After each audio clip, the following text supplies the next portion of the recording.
카카오 2024년 3분기 실적을 스루풋 회계로 분석한 내용을 소개하도록 하겠습니다. 영업수익은 전년 동기 대비 3.5% 증가했고 영업이익은 3.9% 증가했습니다. 재고자산 회전율은 6.8회전으로 산출이 되고 PBR은 2.43 상태입니다. 잉여현금 흐름이라는 것을 말미에 좀 소개를 하도록 하겠습니다. 382억 원의 잉여현금 흐름을 나타납니다.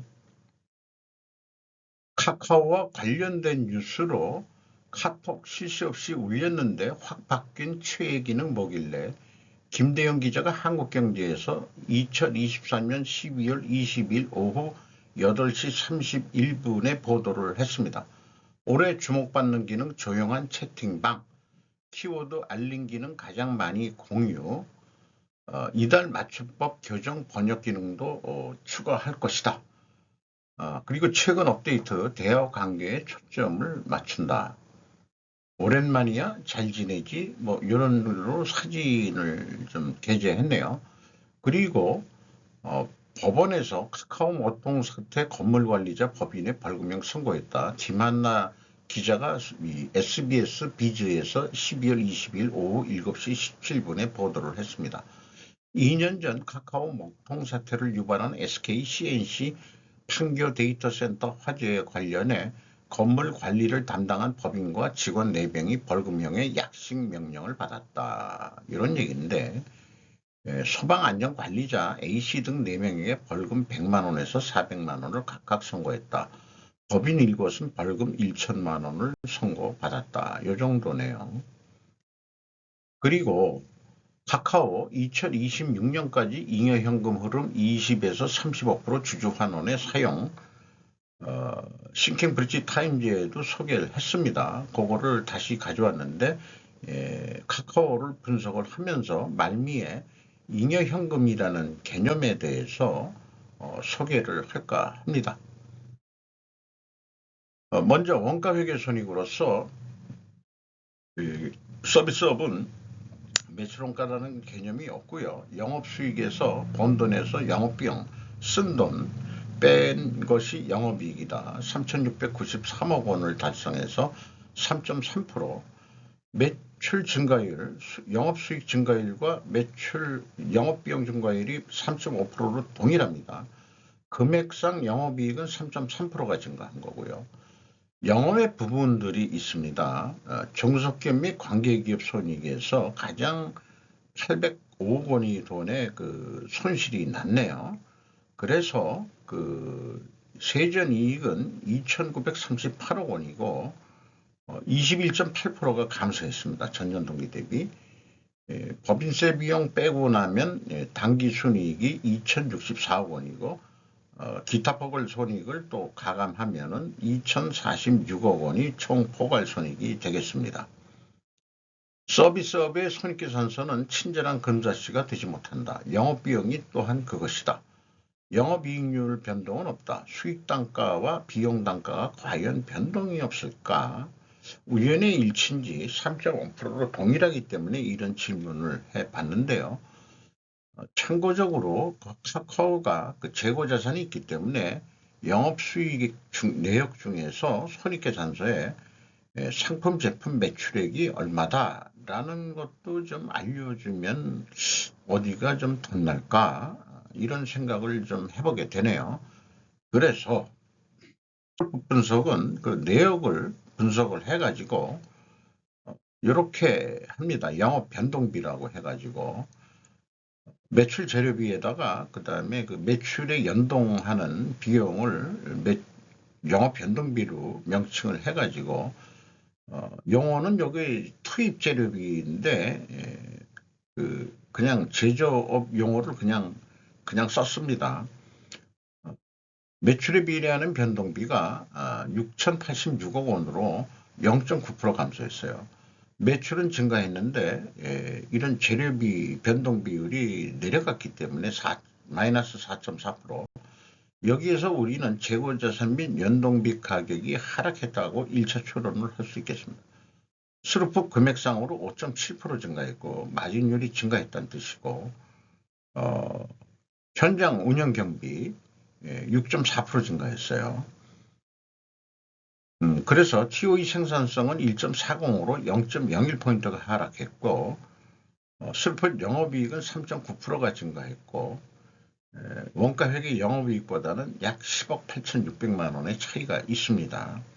근데 한계를 미리 말씀드리면은 영업수익을 전반적으로 했을 때 그렇지 아까 그 원가 회계에서 얘기했듯이 그 갭은 사실 그 상품 및 제품 매출원가 금액을 알려주면은 거기에만 영향을 받는데 이것은 그냥 전체 영업수익액을 반영한 금액이 되겠습니다. 그래서 이 평상시에선 이 금액을 매우 중시하는데 카카오는 이게 큰 의미가 없다는 것을 좀 미리 말씀을 드리겠어요. 재고 자산은 18억 원이 증가했습니다. 재고 자산은 영업비용 내역을 보면 상품과 제품이 있는 것으로 보입니다. 제조업은 아니지만 주석에 재고자산 명세도 공시해야 바람직할 것입니다. 이런 의견을 말씀드릴 수 있겠고요. 최하 상품과 제품을 나타내 줘야 될 것이라고 생각을 합니다.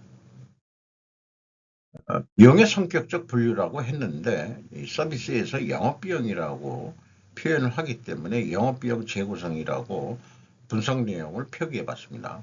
재고자산의 변동이 마이너스 18억 원이면 재고가 증가했다는 뜻이고요. 상품 및 제품 비용이라고 그 회사가 제시한 금액이 있는데 그 금액에서 재고자산의 변동액을 뺀 금액입니다. 매출 연동비라는 계정 과목이 별도로 있습니다. 매출에 비례하는 거니까 스루풋의 매출 재료비에 해당할 수 있겠어요. 그렇게 인식을 해서 ABC를 더한 MC 그냥 재료비라고 표현을 하죠. 그냥 0.6% 감소했어요. 그리고 운영경비는 6.4%가 증가했습니다. 그래서 그 현장 운영비용 이 연동비나 상품 및 제품 비용을 뺀 그런 거가 똑같죠. 이 운영경비 그대로입니다. 6대4 정도 되겠네요. 가공 비율이 한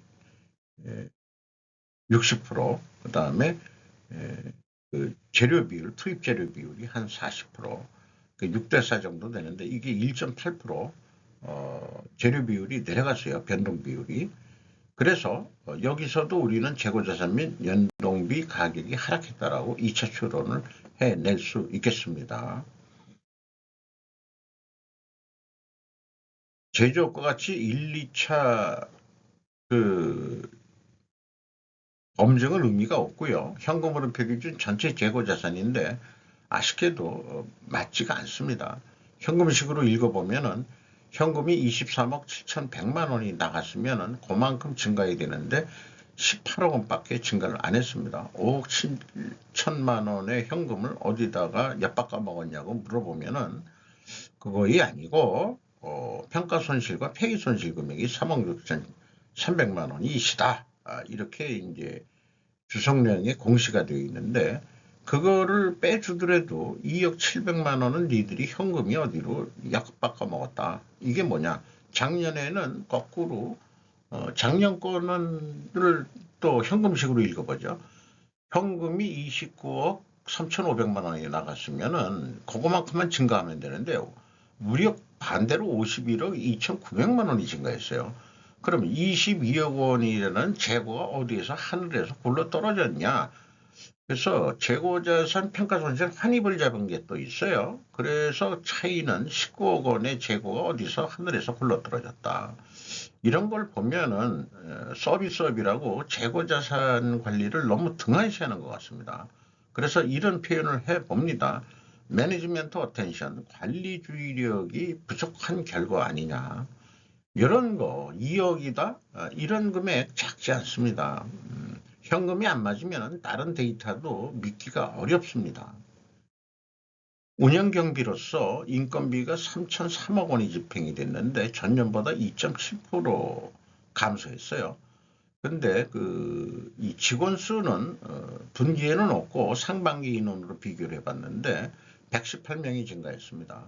평균 임금은 9,900만 원, 118명이 들어와서 저임금 사원이 들어와서 그런지 평균 단가가 내려간 건지, 그렇다 하더라도 전체 금액도 좀 줄었다 이 말이에요. 지급 수수료가 6.8% 증가했습니다. 그리고 2023년에 대표는 홍택 씨라고 1963년생인데 2024년에 그 여성 CEO가 탄생이 됐네요. 1975년생 정신아라라는 여성 CEO가 올라섰습니다. 어디 외부에서 영입한 것 같아요. 경영평가지표로서 재고 회전율은 상품 제품원가를 별도로 표시를 해줬기 때문에 그걸 재고액으로 나누면 6.8회전으로 9.4% 상승했습니다. 수루폰율도 상승했어요. 그러면 투명하게 가정을 한다고 말씀을 드리고 있고 이자부채 레버리지는 약간 줄었고요. 그 다음에 매출 채권과 매입 채무 회전율을 비교하는데 매출 채권 수분 속도는 11.4회전이면은 9달 만에 이 정도면은 한 달 내에 수금을 한다는 얘기인데 9개월 동안에 3번밖에 그 협력업체한테 돈을 안 줬다. 그러면 3개월에 한 번 주면은 이거 악덕 기업이라고 얘기를 해야 됩니다. 자기네들은 돈의 수급은 빠른데 협력업체한테는 돈을 3개월에 한 번 준다? 이게 이런 걸 가지고 우리는 협력업체 상생률이 낮다 이렇게 얘기할 수밖에 없습니다. 대기업의 횡포다. 그런데도 거래를 할 수밖에 없는 건 약자기 때문에 하는지 모르지만은 이 매출채권 회전율과 저는 매입채무 회전율을 대중소기업 상생 지수로 하고 있습니다. 이게 유사한 경우는 제가 굳이 이렇게까지 항상 계산을 합니다만은 이렇게 차이가 있을 때는 노출시켜 줘야죠. 매입 채무 대금 지급 속도, 수금 속도 대비 한 3할뿐이 되질 않습니다. 심한 거죠, 한마디로. 제조업에서의 그 트렌드처럼 투명하게 가정을 합니다. 원재료 가격이 하락해야 되고 여기에서는 이제 제품 상품 가격, 자재값이 하락하고 그 다음에 아까 그 매출 연동비가 구체적으로 연동하는 비용이 뭔지 모르지만은 아마 판매 수수료 성격 아닐까도 생각합니다만은 그런 단가들이 하락했고 판매 가격은 인상이 돼야 됩니다. 그런데 그런 거를 노출할 수 있는 수준의 어떤 이 분류를 하기가 어려운 것 같아요. 그래서 원재료 쪽은 뭐 거의 언급이 없고 제품 쪽에 플랫폼 부분과 콘텐츠 부분 두 가지로 나눠가지고 바라바라 이렇게 이제 설명을 하고 있는데 한마디로 단가가 노출되기는 어렵다. 뭐 이런 얘기가 되겠습니다. 그래서 이거를 참 가격은 하락했을 거다. 자기네들이 사들이는 가격은 그런데도 돈을 늦게 주고 있죠. 그리고 판매 가격은 올라갔을 것으로 상상 예상이 되는데 입증은 불가합니다. 요게 카카오의 불투명한 부분이라고 할 수 있지 않겠냐 이렇게 또 생각을 해볼 수 있겠고요. 작년도 매출액 대비 현재 진도율은 76.2%입니다. 오늘 팔린 만큼 내일도 팔릴 것이다라는 단순 예측, 확률론적 예측을 통해서 전망을 해보면 운영비용 기준에서 2조 3,794억 원 매출액을 할 것 같고 매출 연동비로 했을 때도 동일한 금액으로 산출을 해낼 수 있겠습니다. 그래서 2024년 연말 목표를 동일하게 그냥 한다. 이렇게 되는데 아까 재고 회전율을 전체로 그냥 적용했을 때 한 75회전 한다고 보면은 매출액이 2조 한 4,649억 원에서 영업이익은 4,982억 원으로 늘어날 수 있다. 이렇게 좀 예측해 볼 수 있겠어요. 재고가 증가했기 때문에 원재료 원가격의 영업이익보다 이익이 감소하게 나오게 되어 있고요. 판매가는 원가격보다 낮게 나오게 되어 있습니다. 자, 그 말미에 잉여현금 흐름을 소개하기로 했는데 잉여현금 흐름을 소개하기 전에 EAT 세후현금 순이익 이거로 보면은 5,963억 원을 벌었어요. 그리고 그 투하자본에 대한 현금 수익률을 따지는 기업이 있거든요. 뭐 6.6%입니다. 6.1%에서 올라갔어요. 그리고 EMS란 것은 영업활동 전체를 통해서 유입된 돈이 7,507억 원이나 되고 최종 번 돈은 3,281억 원의 현금을 벌었다고 얘기할 수 있겠습니다. 비유동자산 자본적 투자는 745억 원 투자한 것으로 그렇게 산출이 됩니다.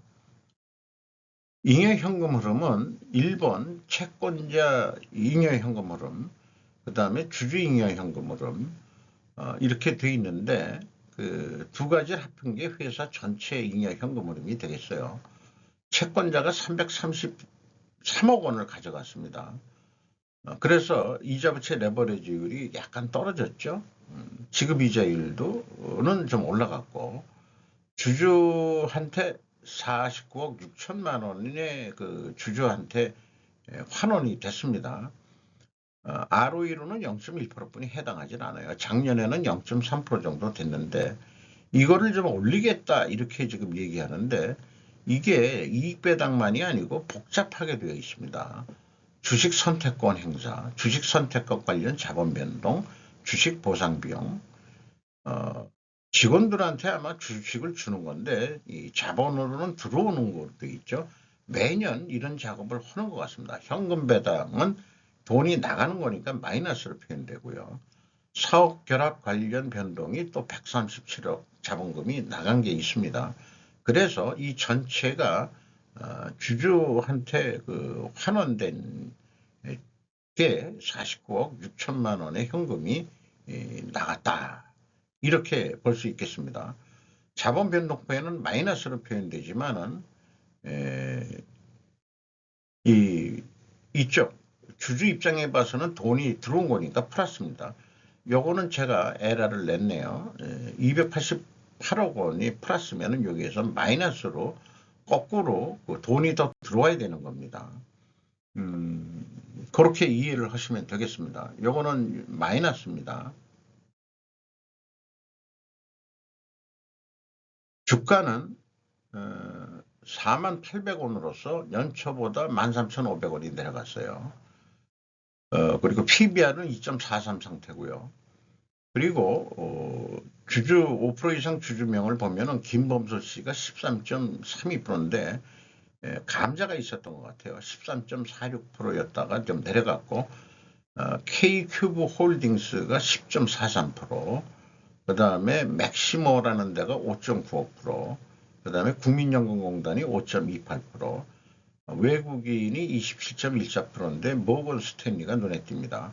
그래서 맥시모라는 데가 뭐냐? 카카오는 중국 자본이 들어온 데다. 텐센트의 자회사고 텐센트는 위챗으로 유명한 또 회사죠. 카카오 같은 기능을 하는. 카카오페이 역시 알리페이가 2대 주주고 카카오뱅크의 스카이블루 역시 텐센트의 자회사로 되어 있는 거로 되어 있습니다. 그러니까 중국의 영향력을 받고 있다. 그러니까 카카오를 쓰면은 혹시 우리의 그 개인 정보들이 전부 다 중국 애들이 또 들여다보고 있는 거 아닐까. 그런